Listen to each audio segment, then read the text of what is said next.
Halo, kembali lagi bersama saya Valen. Oke, di video terakhir kita telah membahas sifat-sifat turunan fungsi dan kita bisa melakukan pencarian turunan fungsi dengan lebih mudah ya untuk beberapa kasus kompleks. Nah, di sini sebelum kita ke aturan rantai, kita ke turunan fungsi trigonometri terlebih dahulu. Pada kesempatan ini, pertama kita akan mencari turunan dari fungsi sinus X.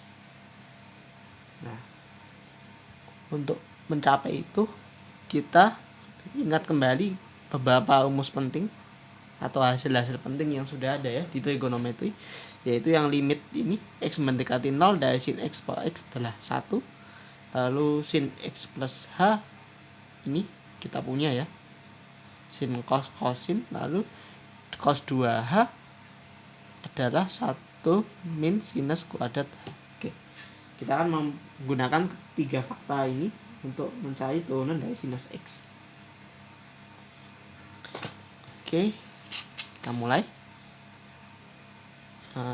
Fx sama dengan sinus X, maka f aksen X siapa itu. Nah, karena kita belum punya hasil di trigonometri, kita kembali ke definisi.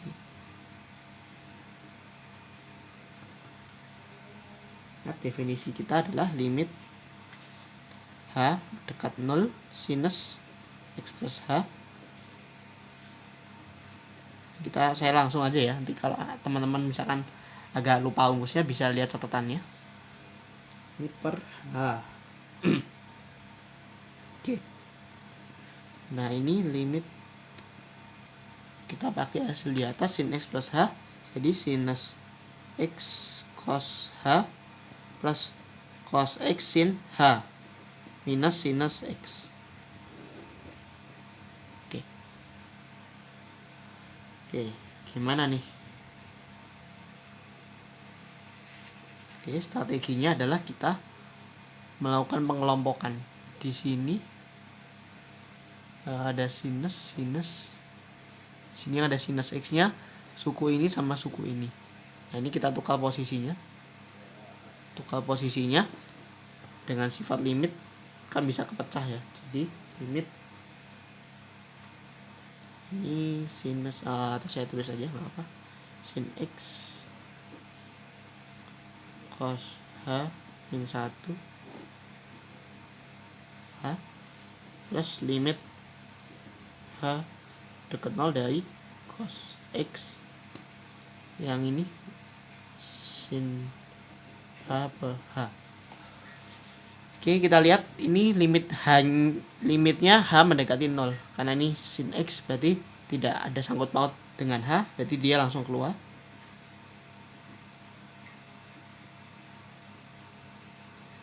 Terus ini saya kosongin dulu. Maaf, ini cos X kali limit H dekat 0. Oke. Nah, kita dihadapkan permasalahan limit H mendekati 0 dari cos H-1 per H. Nah, ini kita harus ubah bentuk. Kita tidak bisa menggunakan ini secara langsung. Strateginya adalah melihat di cos 2H. Tetapi yang kita punya adalah cos H. Tapi yang kita mau cari kan cos H.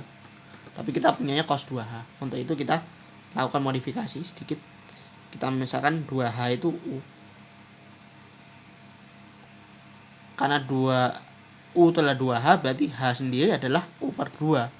Dengan demikian cos U sama dengan 1 min sin kuadrat H. H-nya adalah U per 2. Dengan demikian cos H 1 minus sinus kuadrat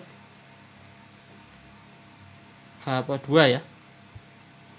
Nah, oke, kita punya formula ini. Sedangkan yang kita mau cari itu adalah cos H-1, berarti cos H-1. Sorry, saya lupa identitas ini 2 ya harusnya ya. Maaf, ini 2. Berarti cos H-1 sama dengan min 2 sinus kuadrat H per 2 ya. Oke. Kembali ke pemasaran kita, berarti limit ini min 2 sinus kuadrat setengah H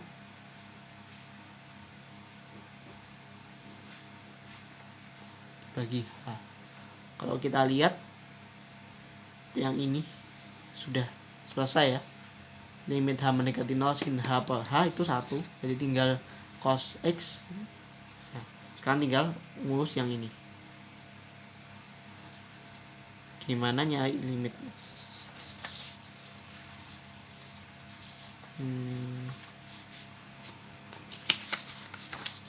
Oke. Kita tentukan limit H dekat 0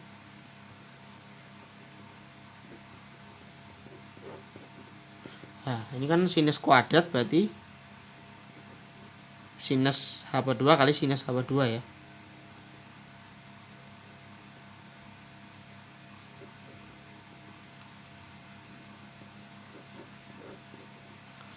Oke. Ini min 2. Ini sin H per 2 per sin per H.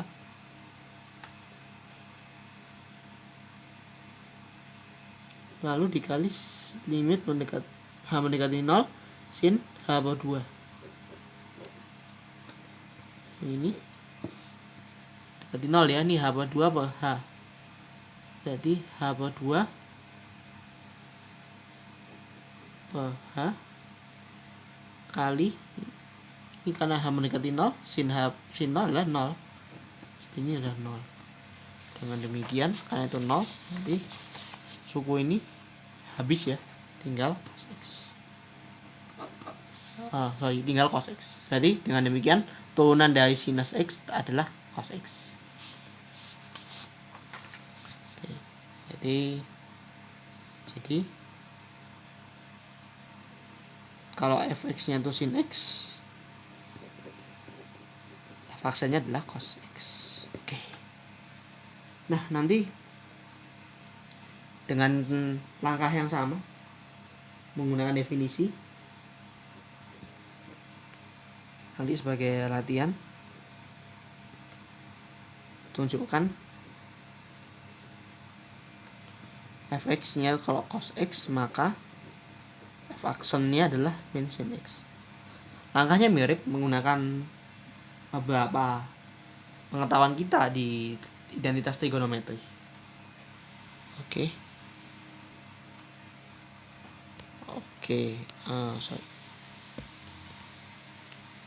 Nah, sekarang sinus sudah, kosinus sudah. Pertanyaan selanjutnya, kita punya tangen, punya sekan, punya kosekan, bisa punya juga kotangen kan? Nah, itu gimana yang begitu? Nah, selanjutnya kita selidiki untuk yang tangen, kosekan dan kawan-kawan. Oke. Untuk tan sendiri, tan X siapa turunannya? Nah, tan X kalau kita perhatikan dari trigonometri, tangen X adalah sinus X per kosinus X. Nah, kita lihat ada pembagian fungsi dalam bentuk pembagian. Nah, untuk itu kita bisa menggunakan nih sifat tadi yang di video sebelumnya, pembagian fungsi. Kita bisa gunakan ini. Oke, pertama kita namai dulu ini sebagai fx dan ini sebagai gx. Oke. Kita punya dari dua hasil kita, sinus turunannya adalah cos dan ini g, dan cos turunannya adalah min sin X. Nah, untuk itu ya aksen berarti kalau kita ingat rumus tadi, berarti kita peroleh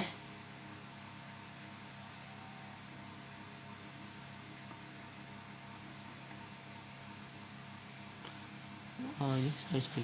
Kita boleh GX kali turunan FX. GX adalah cos X, turunan FX adalah cos X. Jadi cos X kali cos X minus F sinus X kali turunan GX. Turunan GX adalah min sin X.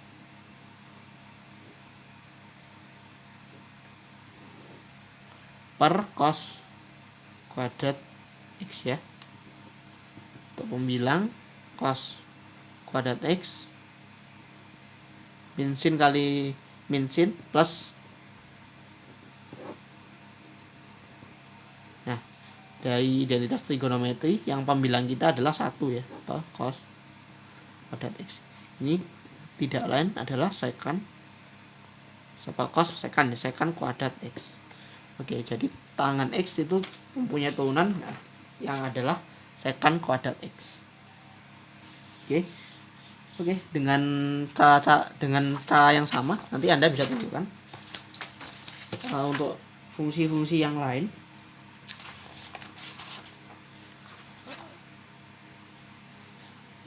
Secant, kosekan itu bisa Anda peroleh ya dengan cara yang sama. Oke, itu adalah untuk trigonometri. Kita punya beberapa hasil. Oke, seperti motivasi awal kita tadi, kita akan membahas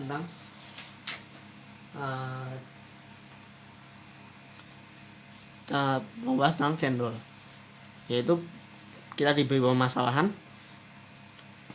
diminta menentukan turunan dari fungsi X plus 1 pangkat 100.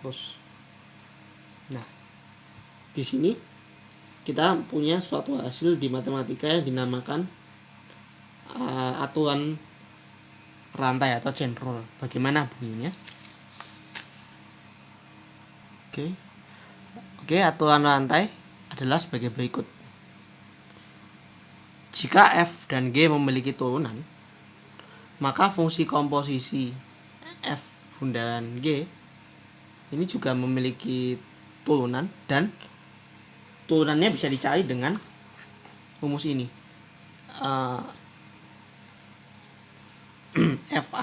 F bundaran G aksen X sama dengan F aksen dikomposisikan dengan GX dikali G aksen X.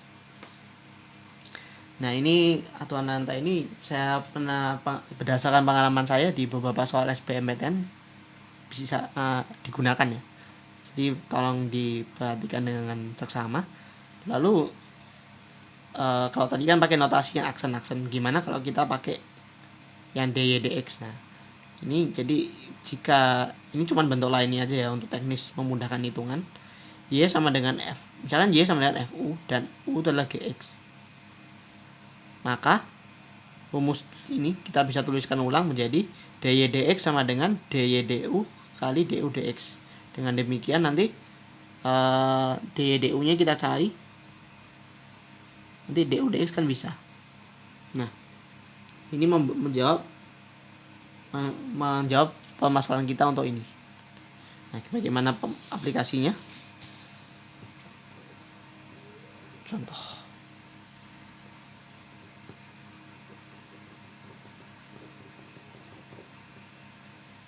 Nah, oke. Kalau kita lihat, atau ini ya kita kasih nama Y lah ya. Y sama dengan X plus 1 pangkat 100. Nah, kalau di aturan rantai, Y nya FU, U nya dalam GX. Berarti kan Y sama dengan FGX. Nah, ininya FU, berarti kita bisa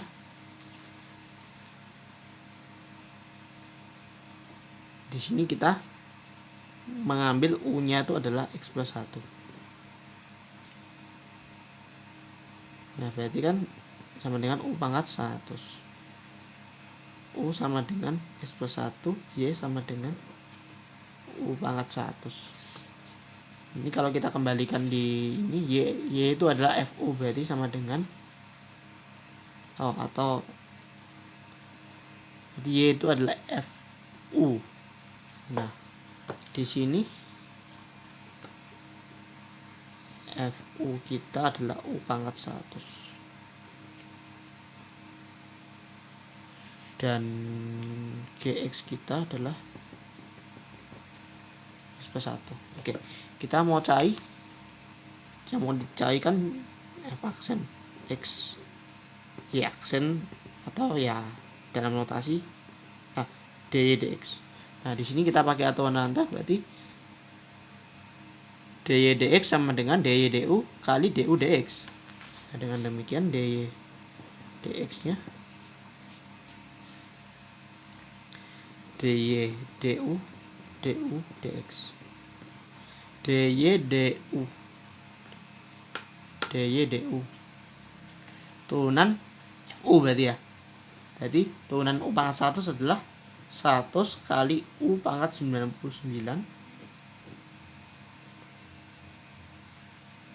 du dx.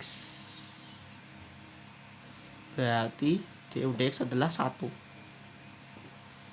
Jadi ini kalau kita kalikan berarti 100 U pangkat 99.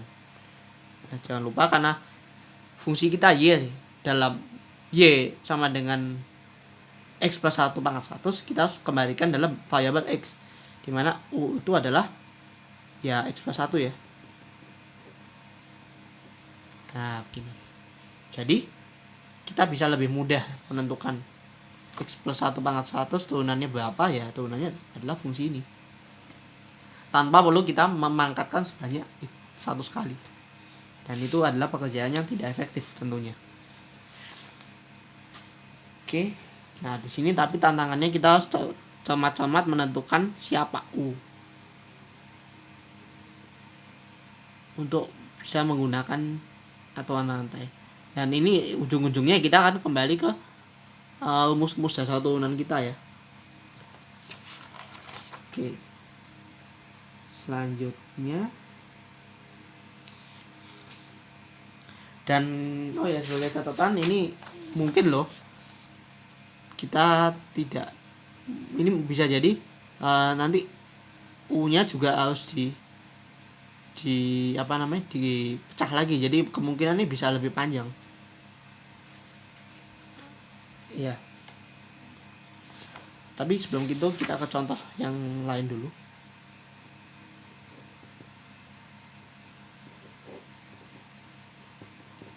Nah, diminta menentukan turunan dari X pangkat akar kuadrat X pangkat 4 plus 1. Ini kalau ditulis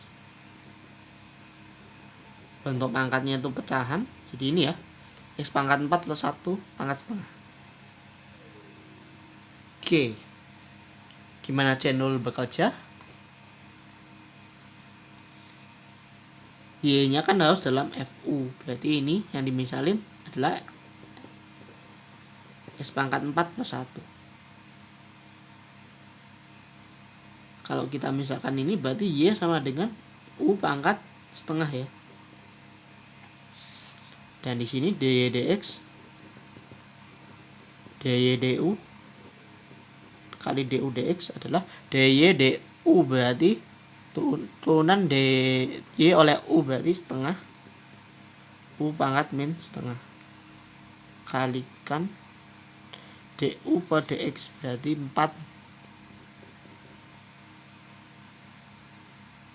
4x pangkat 3.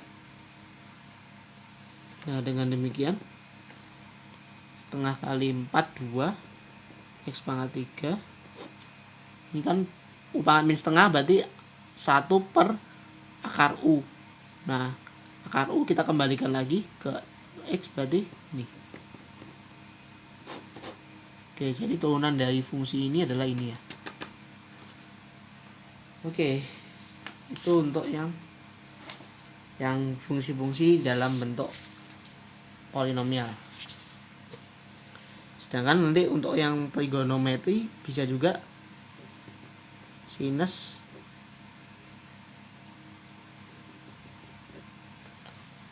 nah di sini kan yang kita punya itu adalah turunan dari sinus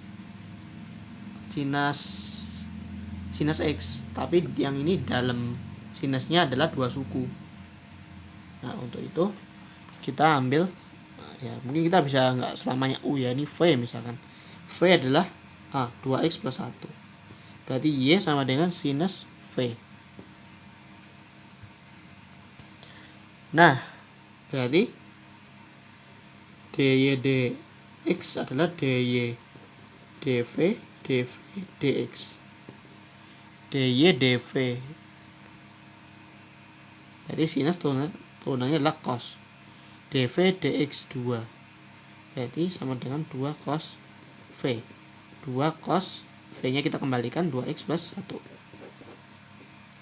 Oke, beres. Nah, contoh berikutnya adalah yang kita melibatkan cendol sebanyak 3 kali. Oke, contoh yang keempat.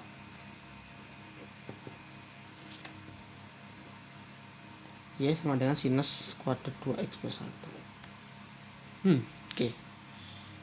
Ini saya akan beri contoh cendol yang enggak cuman yang perkalian 3 bagian. Berarti ini yang pertama ini bisa kita tulis ulang sebagai sinus 2x plus 1 pangkat 2. Nah, di sini kita misalkan yang pertama misal U sama dengan sinus. Nah, karena ini berarti kita punya Y sama dengan U kuadrat. Lalu ini kita misalkan V adalah 2x plus 1, berarti U sama dengan sinus V. Oke, nah di sini kita punya Y, U dan V. Berarti dy dx kita adalah dy d U dulu ya. Lalu U V du dv kali dv dx. Nah, ini kita lihat dy du adalah 2U. Lalu du dv cos v dv dx 2 4 U cos V. U nya kita kembalikan 4 sinus V punya sin V, cosnya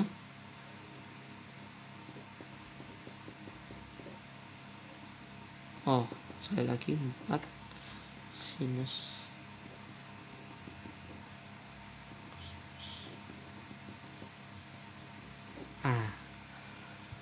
jadi gini ya hasilnya. Jadi dapat disimpulkan cendol itu bisa untuk sebanyak berhingga komposisi fungsi. Oke, terakhir untuk sebagai latihan. Oke, dan untuk latihannya bisa dicoba ya.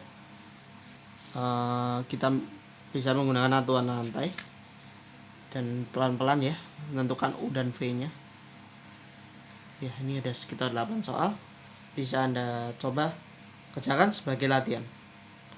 Oke, berarti dengan aturan rantai kita bisa lebih mudah ya untuk menurunkan fungsi-fungsi yang bentuknya sangat kompleks. Tapi memang perlu kesabaran dan kecermatan dalam menentukan substitusiannya. Oke, dan jangan lupa terakhir dikembalikan dalam X. Baik, saya rasa sekian dulu untuk aturan rantai. Kita berjumpa di video selanjutnya. Dan untuk kesempatan selanjutnya saya rasa sudah selesai di bagian teorinya. Jadi kita akan masuk ke ini ya, ke Mungkin satu lagi, ada turunan tingkat 2, dan selanjutnya kita masuk ke aplikasi. Oke. Sekian. Makasih.